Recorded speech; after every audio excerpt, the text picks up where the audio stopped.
Sometimes storms blow up on your face. I don't know what this week holds. I don't know what your weeks hold up to Christmas. I don't know what next year holds. As you think about 2023, I expect that there'll be lots of great things that will happen, but also there'll be some really, really hard things that happen. And the disciples have this experience of everything being plain sailing, and then all of a sudden a storm blows up in their face. I don't know what next year holds. Actually, I think God is very, very kind to us. There'll be many times in my life when, if I'd known what the week ahead held, I wouldn't have dared to get out of bed that morning. And as I say, the disciples have this experience of everything being plain sailing, then everything blows up in their face, and they cry out, "Jesus, don't you care? We're in over our heads here. We're about to drown. Why don't you help us? Jesus, don't you care about me?" And there's a painting going to come up by Rembrandt. He painted this in 1633. It's not very clear on this screen. It's better on these screens. We will get a new screen here eventually. And it's of this story that Ellie just read for us from Mark chapter 4. It's a great painting, but there's something wrong with it. You can Google it. And when you have a look, when you count the number of people in the boat, there's a mistake because there are 13 people in the boat, plus Jesus. And when you look closely, there's only one man looking out at you from the canvas. And he knows we're watching him, watching us, watching him. And from Rembrandt's other pictures, or paintings, we know that this is a selfie. In other words, this is Rembrandt's Be Real. This is him bombing himself into his own painting. And it's just at the moment when the disciples are shaking Jesus awake and crying out, "Jesus, don't you care?" And Rembrandt is just caught at that moment with that question hanging in the air. And he's asking as he's hanging onto the rigging, "Don't you care about me?" And Rembrandt's life was a mess. His life was marked by great storms and struggles. 4 of his 5 children died before he did. He died bankrupt. He was a Christian, but even as a Christian, his life was a mess. And here in his own painting, you've got just a fragment of time of one man's anguish crying out, "Jesus, don't you care about me?" And how will Jesus answer? And the thing is, this morning, you may look very sorted. In fact, you all look sorted to me from this distance, but you may be crushed inside, or you're incredibly lonely, or you feel anxious all the time, or you feel a fool or a failure, or you feel worthless and you just want to hurt yourself. Or your health isn't great, or you're grieving, or you come from a broken family or from broken relationships, or you're in a breaking relationship and you just want someone to love you because they love you, not for any other reason, but just because you're you. And you think to come to church, to come to Christ Church, I have to put on a face that shows that I'm sorted, but because everybody else looks sorted. But in your heart of hearts, there's this searing question, "Jesus, do you care about me?" Well, in this story, the people are in a storm-tossed boat. And that actually wouldn't have been unusual. The cliffs around the Sea of Galilee are really high. They're as high as some of the mountains in the Lake District. And the sea itself is 700 feet below sea level. And so you have hot air rising, you have cold air descending, you have winds that funnel through those gaps in the mountains. And even today on the Sea of Galilee, there are fierce storms that can blow up almost in a sudden, and they're deadly. And here you have the disciples in a fragile boat on a storm-tossed sea, and the waves are breaking, and the water is filling, and they think that they're going to drown. And then, remember, many of these men grew up in Galilee. They were fishermen. They fished this sea. They knew this sea. They fished it day in, day out. And if they knew this sea, if they knew how to handle themselves in a boat, if they're afraid that they're going to die, then this is serious. You know, when you see the pilot putting on the parachute, that's the moment you panic. And there is real danger here. There is life or death.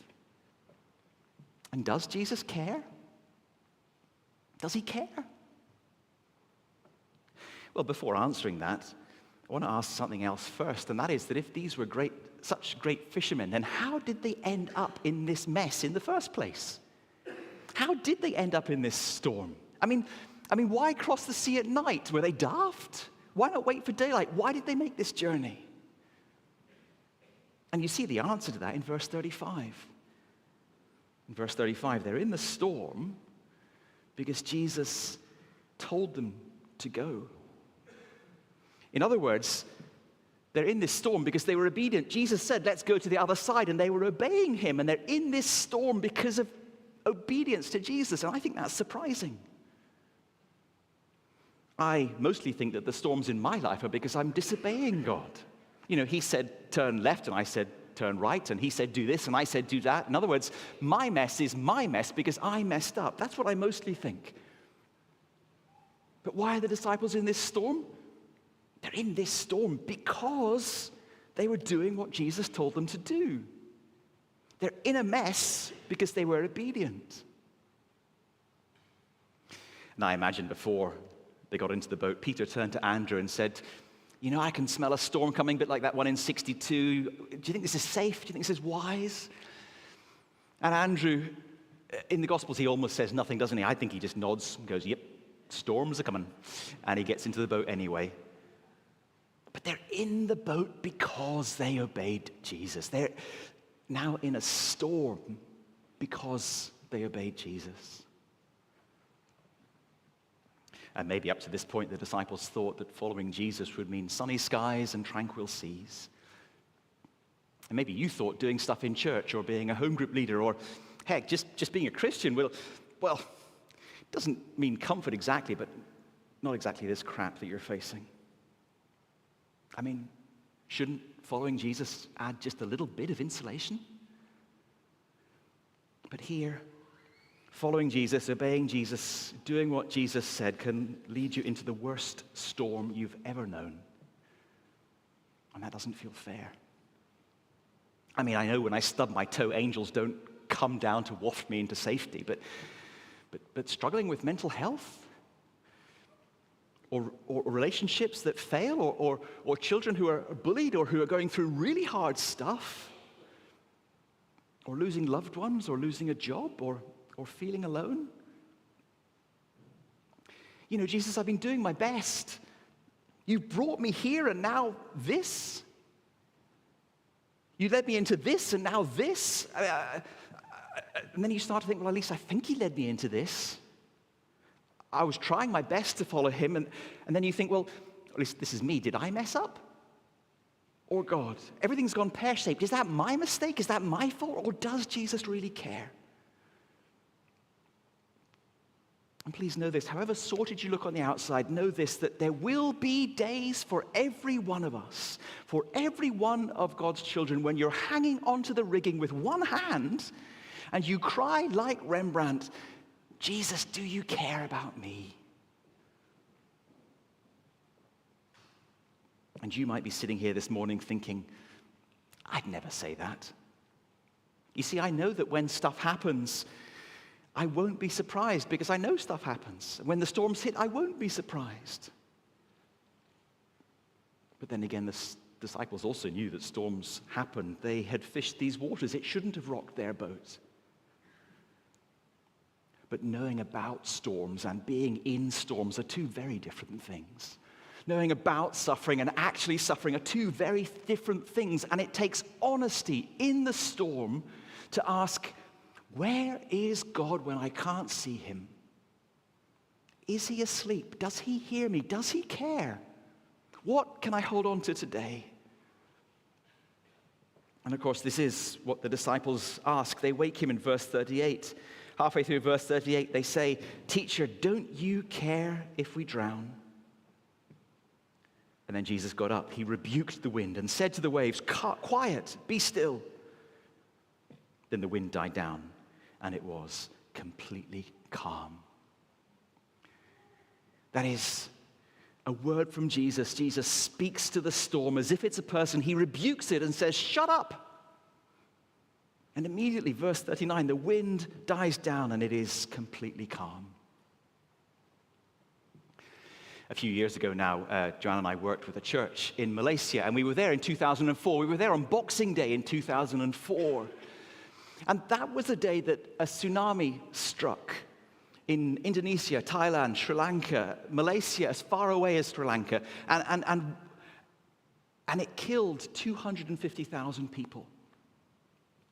And 1 week before, we had been on holiday on one of those beaches, on one of those islands as a family. But on the day the tsunami struck, just 1 week later, it struck with such devastating force, it wiped out everything in its path. And in this story, you have wind and waves, and you will know that gusts of wind, well, they're gusty. I mean, you know about wind and living in Newcastle. And so when Jesus says, peace, be still, and the wind dies down, well, maybe that's a coincidence. Maybe it just was a gust. But waves don't stop. You can try it in the bath tonight. Once you start sloshing, it keeps sloshing until it hits the floor. I know it wasn't my fault, but that's what happened. And those waves of that tsunami, we were in Malaysia. They traveled thousands of miles with unstoppable force. And so, yeah, countries like Japan or Indonesia nowadays, they have tsunami alarms. When the alarm goes off, it's run to higher ground. There's nothing else you can do because there is no alarm. There is no nation on earth can stop a tsunami when it's coming. But here, a word from Jesus calms the waves immediately. And what do you think the disciples do next? I mean, shouldn't they start high-fiving each other and hugging and breaking out the single malt? No, look at verse 41. What do? They were terrified. Literally, they feared a great fear. They feared a great fear and asked each other, who is this? Even the wind and the waves obeyed him. In other words, a moment before they were afraid for their lives in the storm, but now they fear a great fear. They're even more terrified of someone who's in the boat. Who is this man? They've been afraid of something outside there, but now they're afraid of something inside this boat. Who is this? Who is this who can make the waves obey him? Who did they take into the boat? There's a really interesting phrase in the middle of verse 36. Who did they take into the boat? Verse 36. They took him along. They took Jesus along just as he was. Just as he was. They took a man just as he was. They took a teacher who'd spent a day teaching. We've seen that the last couple of weeks. They took someone who was tired, physically spent, exhausted, so tired he found a cushion in the back of the boat and fell asleep. They took a man just as he was, who is able to tell a tsunami to shut up and calm down. Who is this? Who can bring order out of chaos with just a word? Well, it's not obvious to us. It's not obvious to us in this story, but there was one other time when that had happened. Way back in the first chapters of the Bible, way back at the dawn of time, when God spoke and brought order out of chaos. When God spoke to the raging seas and said, thus far and no further. When he set a boundary for chaos. When he calmed the sea with just a word, and here Jesus does the same thing. Who is this? Here's Jesus. And he's clearly a man, just as he was. He was exhausted and tired. That's who he was, just as he was. But here's Jesus, who is also clearly the creator of the seas. Because the sea that recognized his voice way back in time, when his voice spoke it into being, hears it again and obeys immediately. And so the disciples ask, who is this? Who is this? And Jesus says to them, verse 40, he said to them, why are you afraid? Do you still have no faith? Why are you terrified?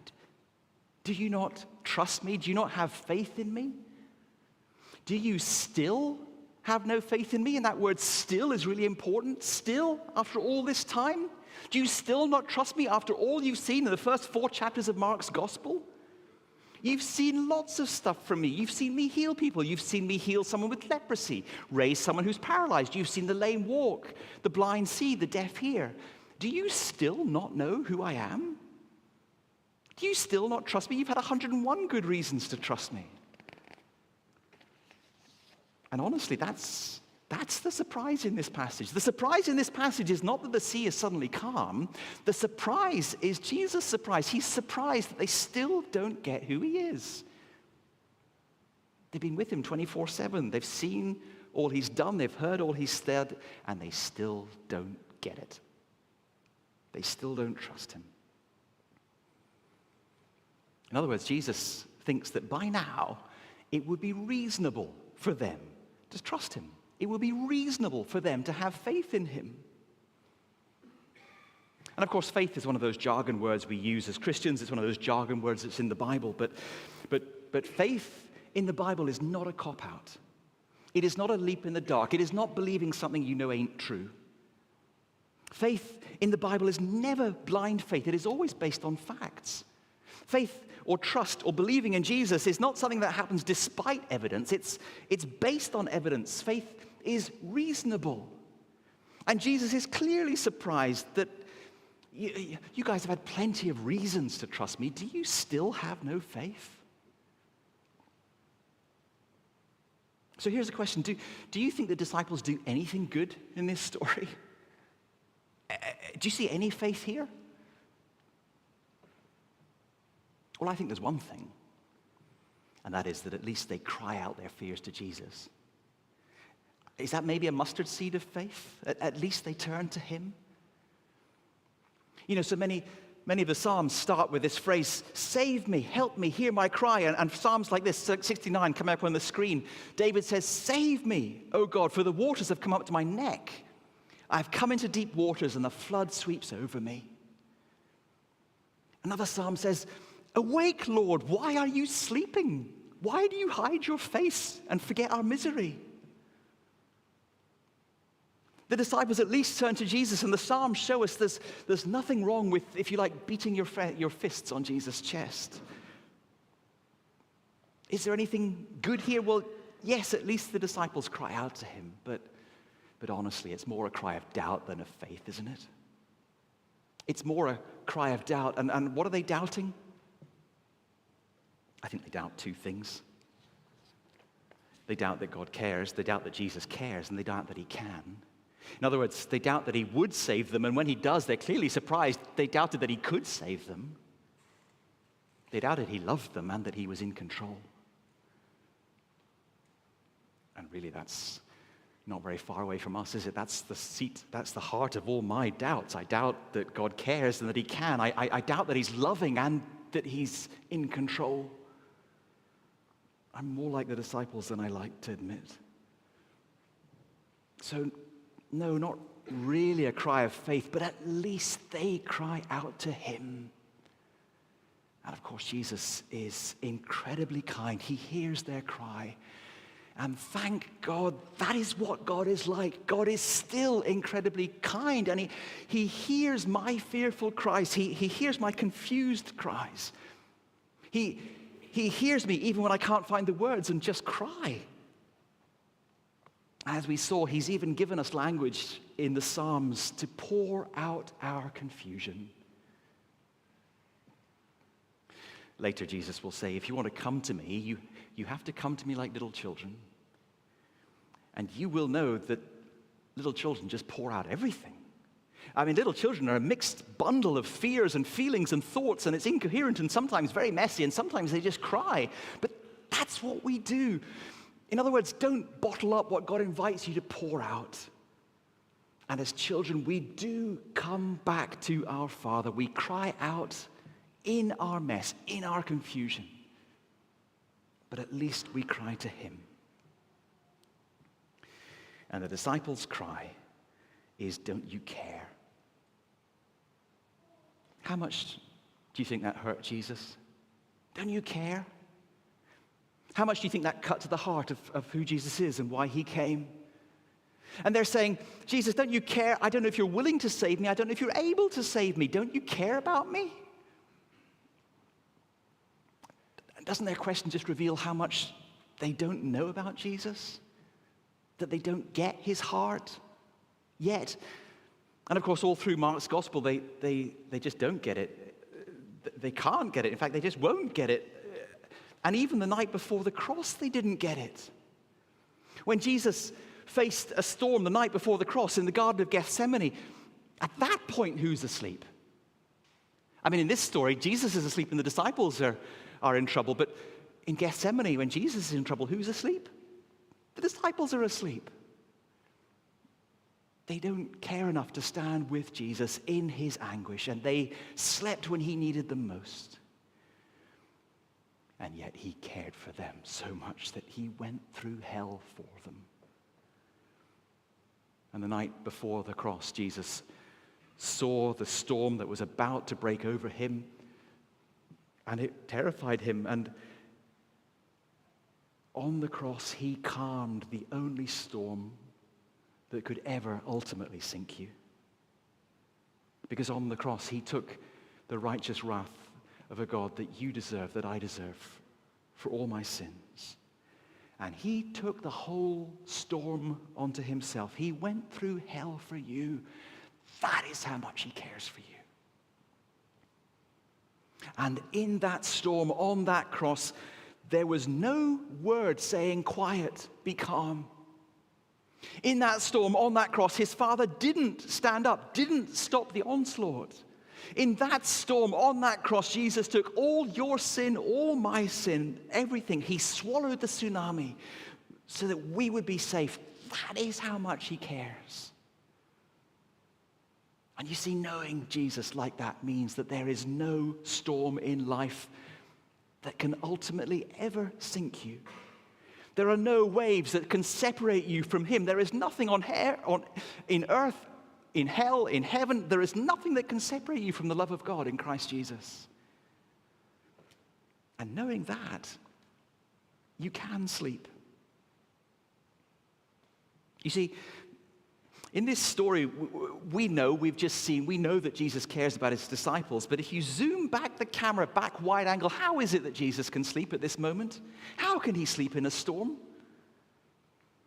Well, he can sleep because he knows that his Father cares for him. Yes, I'm sure he's sleeping because he's exhausted. We've seen that. But he can sleep because his Father cares. Again, in another psalm, I will lie down and sleep in peace. For you, O Lord, make me dwell in safety. Jesus can sleep because his Father, he knows his Father cares for him. You and I can sleep because we know our Father cares for us. But at this point, the disciples can't see that. To them, Jesus looks indifferent. To them, Jesus looks like he doesn't care. But Jesus can sleep because he trusts his Father is caring for him and for his friends. Because after all, he's in the boat with them, quite literally. And you see, in 2022, nothing can happen to Jesus, and nothing can happen to you, not even a hair of your head can fall, without your kind Father allowing it. And Jesus gets down into the boat beside you. He sits down with you today. He is with you in your darkest storm today or tomorrow because you are his and he is yours forever. And because of the cross, he absorbed the only storm that could ever sink you. And because of the cross, you are united to him. You are his. You are in him. And so he will never abandon you. He can never abandon you because you are in the boat with him. You are united to him, and so you can sleep because you're his. Let me finish with just one thought, because you might be thinking, this story doesn't really help me. You might be thinking, this story doesn't really tell me how to go through suffering because, well, the disciples are rescued immediately, and that doesn't always happen. And you're right. When you're in trouble, there isn't always a miracle. Storms happen in life. Storms are part of life. They're part of the obedient Christian life. In fact, you will face more storms in life for doing what Jesus says and for doing what Jesus does. And just because Jesus can calm the storm doesn't mean he will. But please know this. You will never face a storm alone. You will only face it in him because he gets down into the boat with you.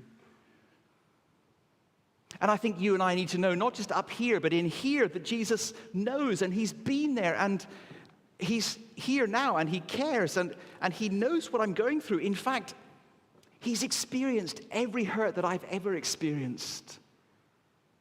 And that matters. My heart needs to know that he knows what it feels like to face physical need and hunger, to to be bullied, to be abused, to be laughed at, to have anguish and sleepless nights, to be falsely accused. He knows. He's felt what you're going through. But more than that, because of the cross, he experienced the one thing that you will never experience. Remember, at the cross, he actually cries out something very similar to the disciples. Not the same, but very similar. Because in the boat, they shouted, "Jesus, don't you care?" And on the cross, Jesus shouted at the Father, "Why have you left me, forsaken me? Do you care?" And his most loving Father didn't answer. And his most loving Father did not rescue him from that storm. But you and I will never experience that. Because of Jesus, you will never know the Father turn his face away from you. You will never be abandoned. You will never be alone. So no, this story is not how Jesus calms all storms in life, because he doesn't. This story is not that obeying Jesus makes your life peachy, because it doesn't. Obeying Jesus will sometimes take you into storms you could have avoided. But this story is about the question, who is this man? And do I know him well enough to trust him in everything? And this story is about the question, will I turn to him? Will I look to him? Yes, even in my confusion and my pain, when I can't find the words and when I can't even see over the waves, do I still see how much he cares? And yeah, this story is about seeing how much he cares, that he would take the only storm that could ever sink me. That's how much he cares. And he did it for me to make me his forever. That's how much he cares. And now he has me. And he is mine, and I am his. And I am safe with him in the boat. So, no, I don't know what this week holds. I don't know what this year holds. And nor do you. But I know I'd rather be in the boat with Jesus, who cares for me that much, than battle the waves on my own. Let's pray together. Let's pause for a moment before I pray.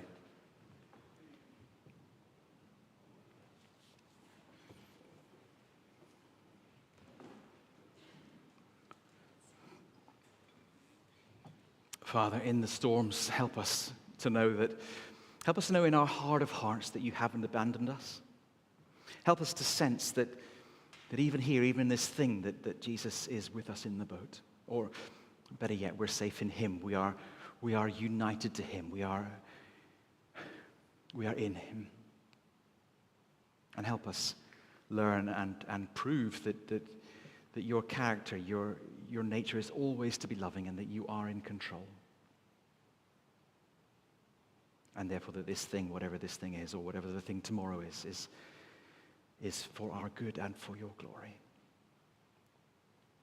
Until you take us home to be with your most precious Son.